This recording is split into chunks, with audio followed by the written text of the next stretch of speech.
Marie et ses amis poètes vous proposent un spécial 500 ans du Havre.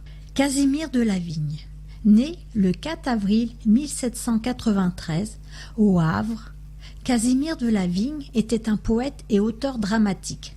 C'est en 1818, après l'échec de Waterloo, qu'il publia Les Messéniennes, qui eurent un grand succès patriotique et le firent nommer bibliothécaire à la chancellerie. En 1819, il donna sa première pièce à l'Odéon, Les Vêpres siciliennes. Meurt à Lyon le 11 décembre 1843 suite à sa maladie qu'il n'avait cessé de soigner depuis plus de 10 ans. Lorsqu'il mourut, Paris lui fit des funérailles imposantes et populaires. Dans sa ville natale, au Havre, il fut décidé qu'un des quais porterait son nom.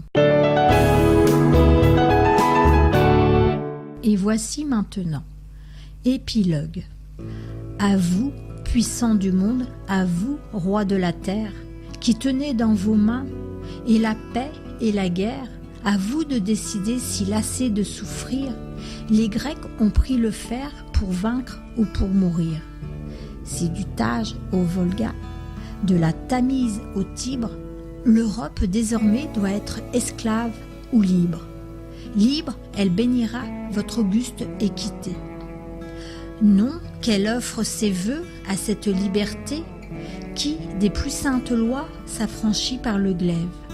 Marche, sans but, sans frein, sur des débris s'élève, triomphe dans le trouble et vantant ses bienfaits. Pour un abus détruit enfante, sans forfait, la sage liberté qu'elle attend, qu'elle implore, qui préside à méchants, que tout peuple adore.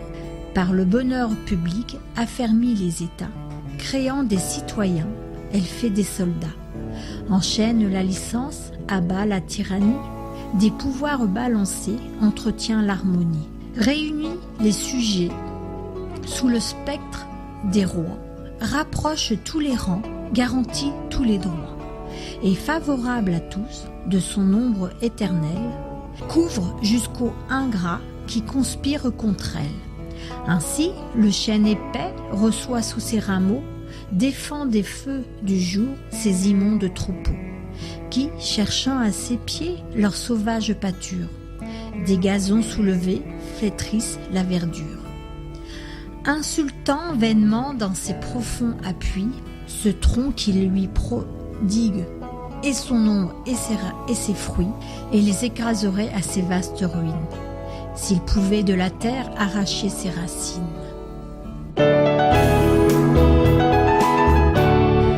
Mon coup de cœur aujourd'hui est Marie-Aude Muraille. Marie-Aude Muraille, née le 6 mai 1954 au Havre, est une écrivaine française. Son père, Gérard Muraille, est poète et sa mère, Marie-Thérèse Barrois, est journaliste. Marie-Aude Muraille écrit depuis l'âge de 13 ans, après des études de lettres modernes à la Sorbonne. Achevée par une thèse consacrée à l'adaptation du roman classique au public enfantin, elle fait son apprentissage aux éditions mondiales, où elle a publié entre 1980 et 1787 une centaine de nouvelles dans la presse féminine. Intimité, nous deux. Elle a écrit plus de 80 textes pour la jeunesse. Et voici maintenant Miss Charity. Charity est une fille, une petite fille.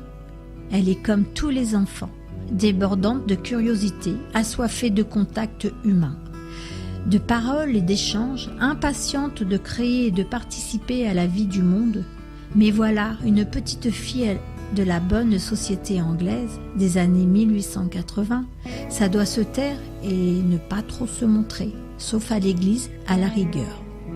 Les adultes qui l'entourent ne font pas attention à elle. Ses petites sœurs sont mortes.